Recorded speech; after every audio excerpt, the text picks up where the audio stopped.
Assalamualaikum warahmatullahi wabarakatuh. Saya Maulidya Zila Putri dari kelas 11 RPL 4 ingin mempresentasikan video tentang penyimpangan ideologi Pancasila. Ideologi adalah kumpulan ide dasar yang bersifat sistematis sesuai arah tujuan bangsa dan negara. Tapi seiring berjalannya waktu, ideologi Pancasila mengalami penyimpangan. Pemahaman nilai-nilai Pancasila kini kian memudar dari kehidupan berbangsa dan bernegara. Penyimpangan ideologi Pancasila terjadi lantaran unsur pelaksanaan yang tidak konsisten terhadap sila-sila Pancasila.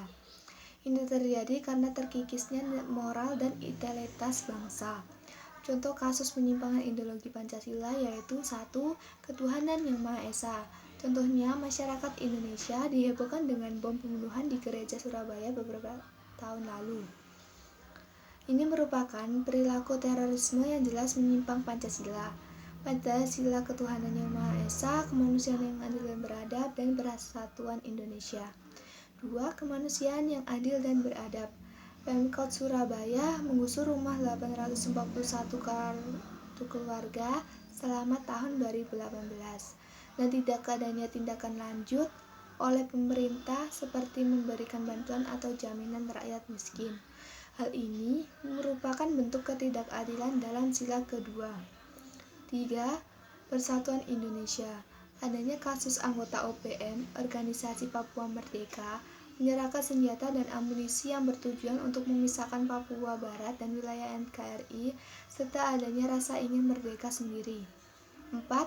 Kerakyatan yang dipimpin oleh hikmat kebijaksanaan dalam permusyawaratan perwakilan.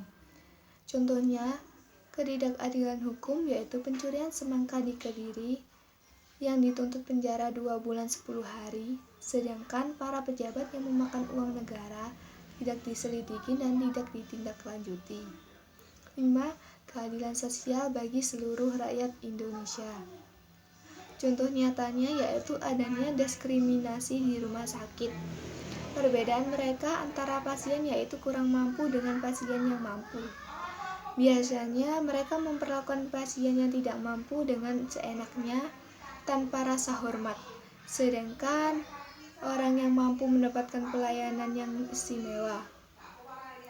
Berikut beberapa cara yang dapat dilakukan agar mengatasi perilaku penyimpangan. 1. Sanksi sosial. Sanksi sosial dapat diterapkan bagi individu yang melakukan perilaku menyimpang. Pelanggar bisa mendapatkan sanksi tegas berupa hukuman. Hal itu dilakukan agar terjadi efek jera dari pelanggar peraturan sehingga tidak akan mengulangi perbuatannya tersebut lagi. 2. Peran lembaga sosial. Lembaga atau sebuah institusi sosial juga berperan dalam mengatasi perilaku menyimpang yang terjadi di masyarakat dengan menguatkan peran dan fungsi pihak eksternal. Penyimpangan sosial yang terjadi dapat segera diatasi. 3. Penyuluhan. Pemerintah memiliki peran besar dalam upaya penanggulangan perilaku menyimpang dalam masyarakat, yakni dengan memberikan penyuluhan melalui penyuluhan pada masyarakat mengenai pentingnya pelaksanaan nilai, norma, dan peraturan yang berlaku di masyarakat. Diharapkan dapat membuat individu memahami nilai, norma, dan peraturan yang berlaku. 4. Rehabilitasi. Rehabilitasi juga dapat menjadi cara untuk mengatasi penyimpangan sosial.